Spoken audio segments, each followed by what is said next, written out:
پھر مجھ سے کہتا کہ آپ جیسا عظیم انسان نہیں دیکھا تو توہین رسالت اور توہین صدیق اکبر میں تیرا سر قلم کر دیتا. اللہ سبحان اللہ. کہ صدیق اکبر کو دیکھ کر بھی مجھے کہتا ہے کہ آپ جیسا عظیم انسان نہیں دیکھا. مولا کائنات نے فرمایا کہ اگر کوئی مجھے ابو بکر و عمر پر فوقیت دے تو اس پر میں وہ حد جاری کروں گا جو ایک بہتان لگانے والے پر حد جاری ہوتی ہے, 80 کوڑوں کی سزا. یہ تو ان کا بھلا ہے کہ یہ اسلام کے نام پر ملک بنا ہے لیکن اسلامی قوانین نہیں ہے, ورنہ ہر چوک پر 80 کوڑے لگ رہے ہوتے.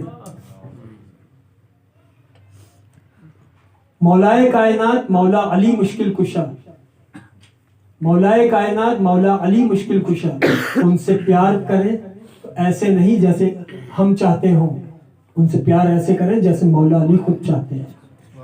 مولا علی سے پیار کوئی اپنی مرضی کے مطابق نہیں, مولا علی کی مرضی کے مطابق کرے. اور جہاں جہاں مولا علی کی محبتیں جیسے جیسے ہیں ان ساری محبتوں کا بھی پاس رکھیں, ان ساری محبتوں کا بھی لحاظ کریں. بس اب میری گفتگو تمام کہ سیدنا صدیق اکبر آج ان کی قبر مبارک کہاں ہے؟ امام حاکم نیشاپوری المستدرک علی الصحیحین کی روایت فرماتے ہیں کہ ایک روز حضور مسجد نبوی سے باہر تشریف لا رہے تھے. ایک ہاتھ سے صدیق اکبر کا ہاتھ پکڑا ہوا تھا, دوسرے ہاتھ میں فاروق اعظم کا ہاتھ پکڑا ہوا تھا, اور حضور مسجد نبوی سے باہر تشریف لاتے ہوئے فرما رہے تھے حشر کے دن ہم ایسے ہی اٹھیں گے. اللہ سبحان اللہ. حشر کے دن ہم ایسے ہی اٹھیں گے. اور آنے والے وقت نے اس کو ثابت بھی کیا کہ جب انہی دونوں کی قبریں سرکار کے پہلو میں بنی. اب سرکار کا اپنا فرمان ہے کہ میرے گھر سے لے کر میرے منبر تک یہ جنت کا ٹکڑا ہے. اس میں سرکار کا گھر بھی شامل ہے, منبر کی زمین بھی شامل ہے. تو سرکار جہاں آرام فرما ہے وہ جنت کا ٹکڑا ہے. ہر انسان کی تدفین کہاں ہوتی ہے؟ جہاں کی مٹی سے اس کا بشری وجود بنتا ہے. منہا خلقناکم, ہم نے اسی مٹی سے تمہیں بنایا. جہاں کی مٹی سے بشری وجود بنتا ہے وہیں تدفین ہوتی ہے. تو سرکار کی تدفین وہاں ہوئی جہاں کی مٹی سے سرکار کا وجود بشری بنایا گیا, لباس بشری بنایا گیا. جس جگہ کی مٹی سے کونین کے سردار کا لباس بشری بنایا گیا اسی جگہ کی مٹی سے صدیق اکبر کا لباس بشری, اسی جگہ کی مٹی سے فاروق اعظم کا لباس بشری. اور پھر سرکار کا یہ فرمان کہ میرے گھر سے منبر تک یہ جنت کا ٹکڑا ہے. تو سرکار کی جہاں قبر اطہر ہے وہ جنت کا ٹکڑا ہے. تو وہ حصہ زمین کا حصہ نہیں ہے,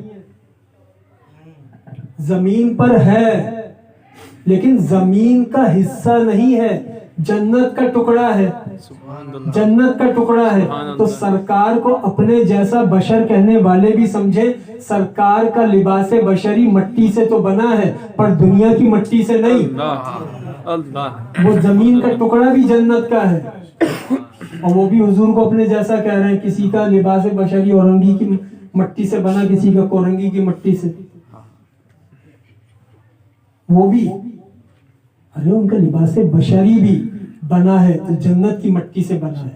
بس خدا بند ذوالجلال پاک پروردگار وہ ذات وہ ہستی جس نے اپنا سب کچھ حضور پر بانٹ دیا, وہ ذات جس نے بتایا کہ وارث پیغمبر کیسا ہوتا ہے, نائب رسول کیسا ہوتا ہے.